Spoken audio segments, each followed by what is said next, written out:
warahmatullahi wabarakatuh. Nah, hari ini kita belajar mengenai perkembangbiakan tumbuhan. Apakah ada yang tahu apa itu perkembangbiakan tumbuhan? Nah, perkembangbiakan tumbuhan adalah proses pembentukan individu baru pada suatu tumbuhan dalam rangka menjaga kelangsungan keturunan spesiesnya. Perkembangbiakan tumbuhan dibagi menjadi dua, yaitu ada generatif dan vegetatif. Dan untuk vegetatif dibagi menjadi dua, yaitu ada vegetatif alami dan vegetatif buatan. Nah, di sini kita akan membahas terlebih dahulu mengenai perkembangbiakan generatif. Apa sih itu perkembangbiakan generatif? Nah, perkembangbiakan secara generatif adalah bahwa tumbuhan dapat berkembang biak secara alami dan melalui proses perkawinan atau disebut dengan generatif. Adapun perkembangbiakan generatif yaitu yang pertama, ada perkembangbiakan tumbuhan anemogami. Perkembangbiakan tumbuhan ini adalah perkembangbiakan tumbuhan dengan cara penyerbukannya dibantu oleh angin. Contohnya yaitu jagung. Dan yang kedua ada perkembangbiakan tumbuhan zoidiogami. Perkembangbiakan dengan zoidiogami ditandai dengan ciri tumbuhan yang penyerbukannya dibantu oleh hewan seperti lebah dan lain-lain. Contohnya yaitu ada bunga matahari yang dibantu oleh lebah. Dan yang ketiga adalah perkembangbiakan tumbuhan hidrogami. Perkembangbiakan tumbuhan hidrogami yaitu perkembangbiakan yang dibantu oleh air. Contohnya yaitu ada ganggang. Dan yang keempat, yang terakhir, yaitu ada perkembangbiakan tumbuhan antropogami. Perkembangbiakan tumbuhan antropogami adalah perkembangbiakan yang dibantu manusia. Contohnya yaitu ada bunga anggrek. Nah, yang selanjutnya kita akan membahas mengenai perkembangbiakan vegetatif. Apa sih itu perkembangbiakan vegetatif? Nah, perkembangbiakan secara vegetatif adalah perkembangbiakan tumbuhan hanya melibatkan satu induk saja. Atau dapat diartikan perkembangbiakan vegetatif adalah perkembangbiakan tanpa melalui kawin. Nah, apa sih pengertian dari vegetatif alami?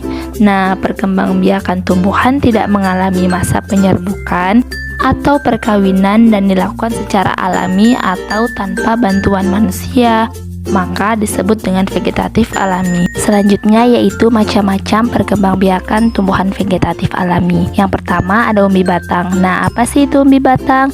Nah, umbi batang ini adalah batang di dalam tanah yang mengembung untuk menyimpan cadangan makanan loh. Contohnya yaitu kentang. Yang kedua itu ada umbi lapis.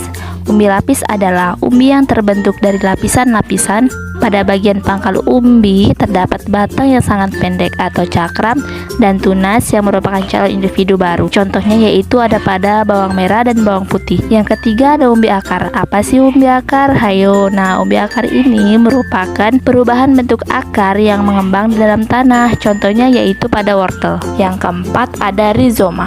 Nah, rizoma ini adalah batang yang tumbuh mendatar yang terletak di bawah permukaan tanah, yang contohnya yaitu ada lengkuas, jahe, dan kunyit.